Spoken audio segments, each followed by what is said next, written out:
All right, so I've got the sides of the truck body bent. So I went ahead and bent the flange along the back and the bottom. And then I made sure I marked my pieces up and down so that I made a right side and a left side.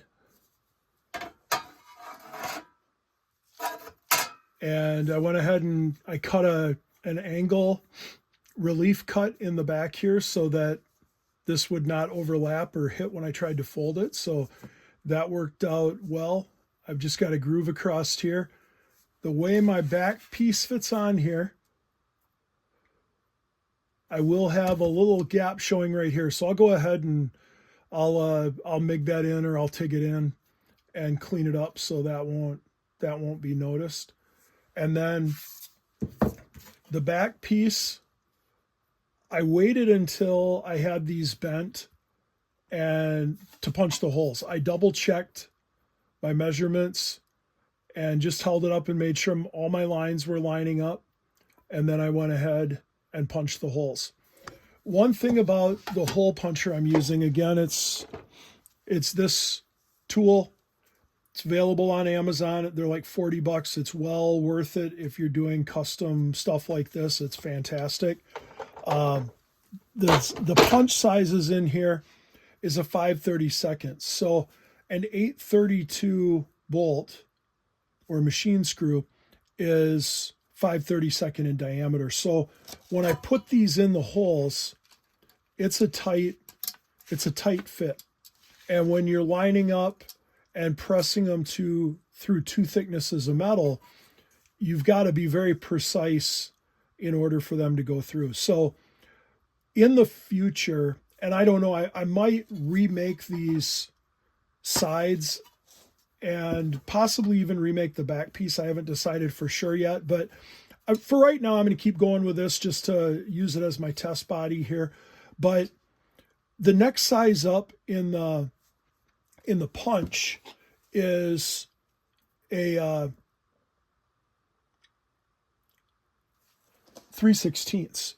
So a 3/16 would be a 6/32 instead of a 5/32. So in between that, there is a size, I suppose in punches and in drill bits, of an 11/64. This set did not come with an 11/64 punch, but if you take an 11/64 drill bit in one of the Erector girders, that it's a perfect fit. So you think about needing to put a bolt through there, but after these are ready and I strip them down and I paint them, then that becomes a little tighter fit with the paint in there. So I think in the future, I'm just going to go ahead and I'm going to use that 3/16, and that will make life a whole lot easier with lining up holes and getting the bolts to go in. The bolt head, the nut head, whether you're using newer hardware or whether you're using the Erector hardware, is going to cover that bigger size hole. Once you tighten it down, you're not going to get any flopping around. So it will be just fine. So the process here, I'm going to go ahead and put this one side on, and then I'll do the other side and then come back with the next part of the video.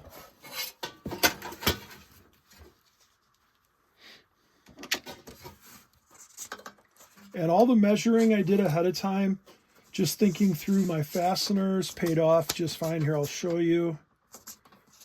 When I tighten, snug this up a little bit, I'll turn it around, and it's a perfect fit. When you go to tighten it, if you don't mind it touching on the side, you can tighten it. It'll just touch. You don't need to put a wrench on it. If you don't want it touching, you want to keep the side of the nut square to the back of the body, you can definitely put a wrench on it and hold it. But that worked out exactly like I had wanted.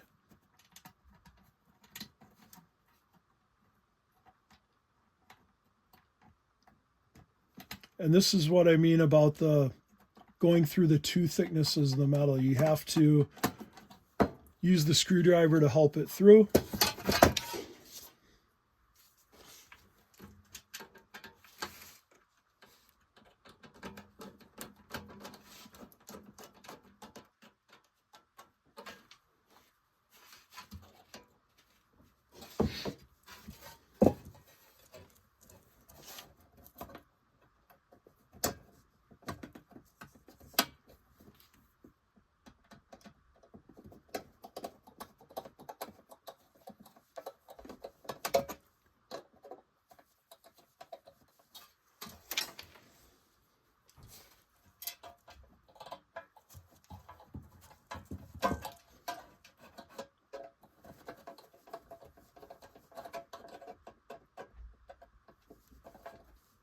All right, so you get an idea there how that back corner is going to look. Now, what I did not bring that cut edge all the way out flush with the side.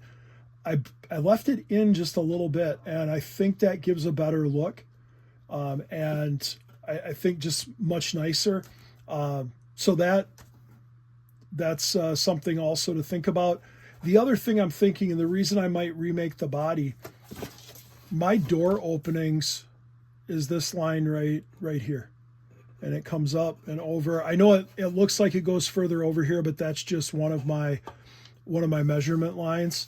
So the door starts right there, goes to the middle, and then over here. So as I was looking at this, if I make the door just a little bit shorter here, I can actually make this side with this back piece as part of the side, bend it over. It'll need to be trimmed up. And then if I'm going to have to weld here anyway, I can weld where I have that cut, the relief cut for bending it together. And if I keep that, the line that I have in there right now, that will weld up really nice. So that's the main reason I'm thinking about doing this. Because right now I have to go in anyway and cut out the opening for the door. And this way I would just end up making a bottom and a top piece. Those would get either screwed in or tack welded in. So that would be just fine. Now, the other option for mounting these sides, don't drill holes back here, just drill the holes here. And if you have access to a welder, you can line this up, clamp it, and then go in from the back side and just put a plug weld in from the back side. And if you think about the white truck parts and you think about the way the hood is made, the sheet metal of the hood is wrapped around the radiator, and then this is spot welded on the inside in 6 spots to hold the sheet metal for the hood to the radiator. So it would be technically period correct to go ahead and tack weld through holes in the back of just the side pieces to hold that together. So something to think about. I think what I would do if I remake these pieces with these sides already on there and just fold it over, then I would go ahead, I'd make my top piece and my bottom piece a little bit wider, and I would plug weld or spot weld from the back side in each of the corners, and that would get the pieces going across for the top and the bottom of the door, and would allow for the whole cab to be, or the body to be held together. All right, I'll go ahead and get this other one screwed in place, and then the video will continue.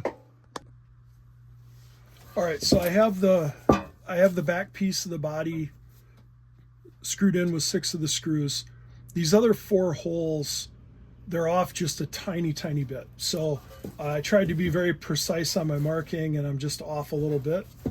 But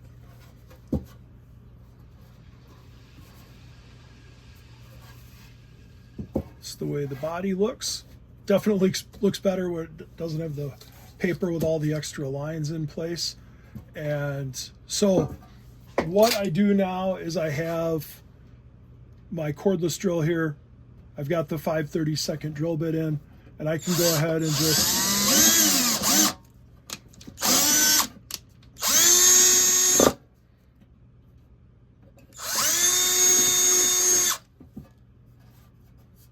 Now when you get on this side, make sure your hand's back far enough. You're not going to drill into your hand.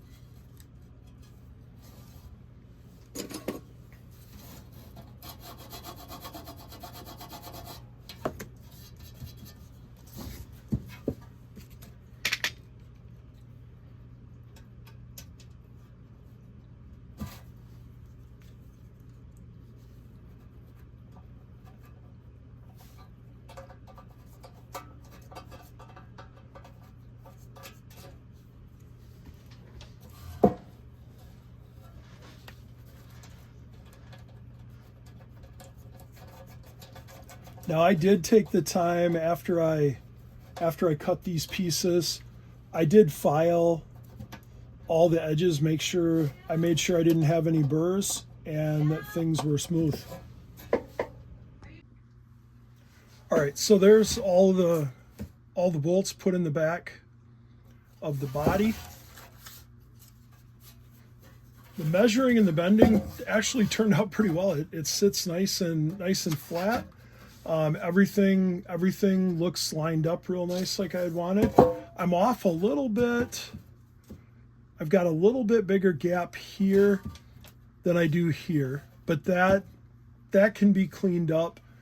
Just a little bit of a grinding, take off a little bit on this edge, and that'll bring that in, make it look a little better. But it's not much. It's a pretty small amount where that is off. So